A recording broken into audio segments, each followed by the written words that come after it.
Amen. Hey, what's going on? This is MajorTvLetsTalk. Let's talk. Right now with the one and only Supreme Commander, GMJ. We're about to have a candid conversation. We're going to touch up on some things that most people ask me about and concerned about. And I'm going to start with a very straightforward question. What you think about the present situation with blacks currently in America since you've been dealing with your legal challenges?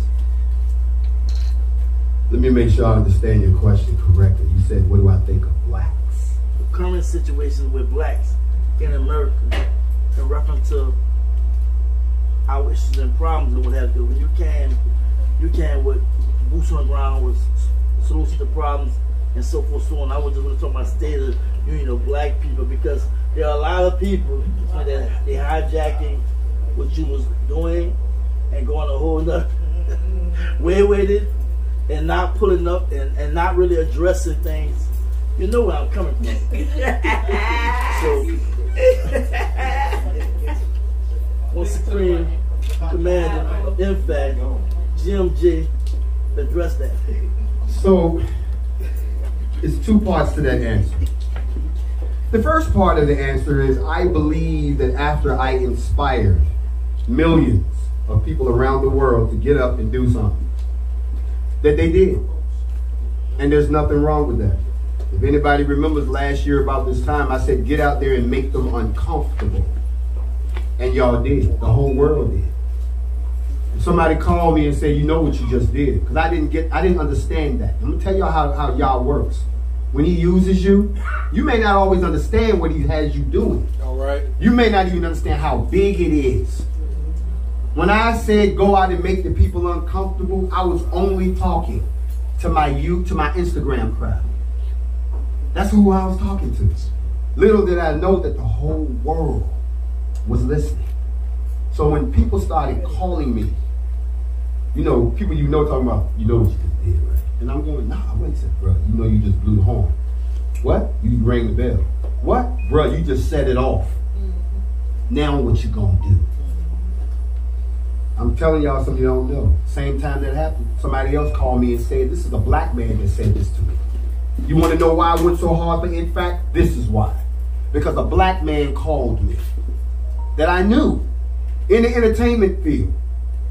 Somebody y'all know well called me up. Said, yo, man, saw the Stone Mountain thing. That was nice. I'm like, I appreciate you, brother. You know, I thought he was calling about some music. This is what he said. But I heard that you trying to get them to shut HMS down over in Africa. Y'all remember when I did that? Had them tear the stores up and run them out of, they're not in South Africa anymore. I ran them out of there with the help of the Africans and tore their stores up. Y'all don't realize how long I've been at this. So when I did that, he said this to me. You can't keep doing stuff like that. I'm like, why not? He says, because you're not a world leader. Okay, I'll be back. He called me back in September after we did October. This is right after Lafayette. Called me back. And he said, I was wrong. Black man. Yes. But it was a black man that told me I couldn't do it. That made me go do it. And then that same black man had to come back and say, I had no idea that what I was witnessing was not you, but him moving us. And I had to readjust. So I believe that there are people who are inspired, and that's the state we're in right now. Y'all see people trying to do their own thing. You see people, everybody standing up everywhere. I saw a picture the other day from Africa down in Angola. Little kids in Angola. They ain't had no shoes on. They ain't had no shirt on. They had their little pants on, had their little sandals, and an AK-47. And underneath the caption said, we strapped up. Showed it. Where does that come from? Facts over feelings. Yes, sir. That's what the kids were saying. So the good thing is, where do I think we black people are today as far as that? I think that, yeah, they got the kick in the booty that they needed to get going. I think that they had their hands held in the beginning, so like, you know, like training wheels. And when they took me off the scene, they took the training wheels off. They took the training wheels off, black people. So what happened is now you're trying to ride the bike that you just got. You've only had the bike for a year. 7 months, to be honest. And they're trying to ride the bike. But whoever rode on a bike where they got more than one person? Y'all been on one of them bikes where they get like 2, 3 people on the bike? You know what I'm talking about? Yeah. And everybody ain't working together. Right. Now you mad at the person behind you because he ain't pedaling hard enough. So I believe that, yes, they're trying to move forward. I think people have awakened in all areas now. I believe black people are now more vocal than ever. We find out about stuff now instantly when it happens. Not 2, 3 days later. The other side of it is this, to answer your question. And this is going to be painful, but here it is. There's a lot of people who came out of the civil rights movement who felt like they could keep going what had already been started by everyone before them. But what they found out was the U.S. government and Western society outsmarted them. They played a different type of warfare on them. They commenced psychological warfare on the black race right around 71, 72. I remember everything changed. Richard Nixon was not our friend.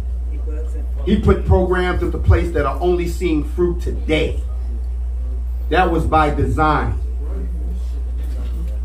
And only somebody that knew those games, only somebody that lived in the 60s saw it, lived through the 70s, saw it, lived through the 80s, saw it, lived through the 90s, saw it, lived through the early 2000s, saw it, and is now still here today. They thought they killed everybody like that. They said I slipped through the cracks. That's what they said about me. Oh, we missed one. Because I'm one of them. How did they not get me? Because I did what I told every one of y'all to do. Stop sitting around trying to find ways to fight against them with no solution, no resources, and no plan of attack. Learn everything about them.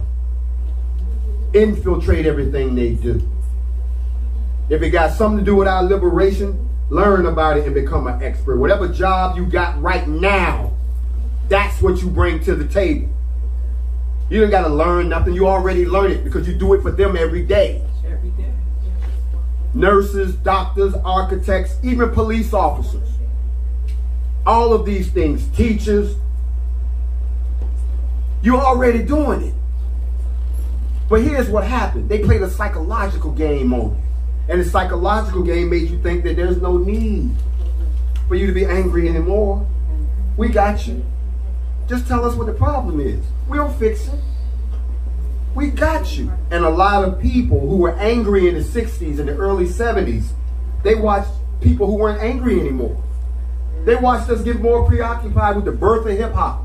Hip-hop came out and hit the United States, 78, 79. All of a sudden, we all on one accord. They did a psychological game that by the time they did the other part of the psychological game, which was 9/11, that was a psych job. By the time they got us to 9/11, most of y'all hadn't even realized that they weren't even scared of us no more. Teach, man. I began to wonder around 1995, damn, they don't even mention us no more. Like, you know, they don't take us into account for nothing. We just like on autopilot. We was on autopilot. The black race was just cruising along. We had the Cosby Show and Living Single and all of this shit that they were making us thinking this is how they were showing us how our lives should be, but we didn't have the tools nor the resources nor the opportunities to become a Bill Cosby. And then what they do to him in the end. I don't know about y'all in this room, black people, but every time somebody tells you about yourself, you turn around and sacrifice that person so you can keep on being the fucked up person that you are. So don't get mad at me for telling you about what I see in the mirror because it applies to me too. So that group right there, when I came on the scene, when NFAC came on the scene, Facts Over Feelings came on the scene, Morning Mental came on the scene, Midday Muse came on, all that shit came on the scene. There was people sitting back talking about, I've been waiting on this for 60 years.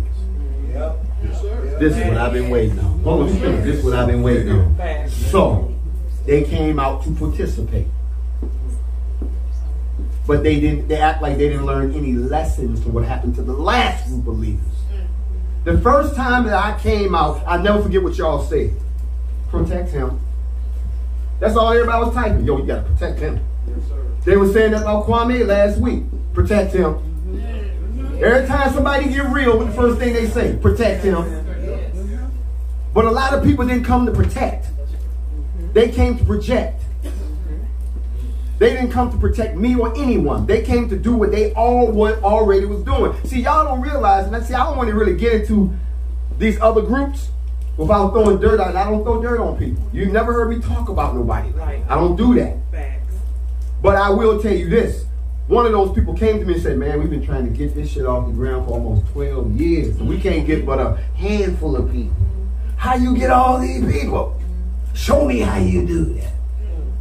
It is written in the scriptures that if your ways are pleasing to the Most High, He will grant you your heart's desire. Because He searches the hearts. And the hearts will tell you the motive, and that will determine your answer. When you pray, or whatever you want to call it, you're going to get an answer. You're going to get one of three answers. And it's based on what's in your heart, what your motives are. You're either going to get, hey, you've been doing everything you're supposed to. You've been worshiping properly, and you really mean good for what you're doing. There you go. That's the first answer. The second answer is, yeah, your motives is good. Yeah, but you got a little something with you. So I'm going to give you a phone, but I'm not going to give you an iPhone. Get it? You get this cricket joint. Until we get you to, but you got a phone. The last answer is your heart is foul, your motives is foul, you foul, and you're not one of my children. The answer is no.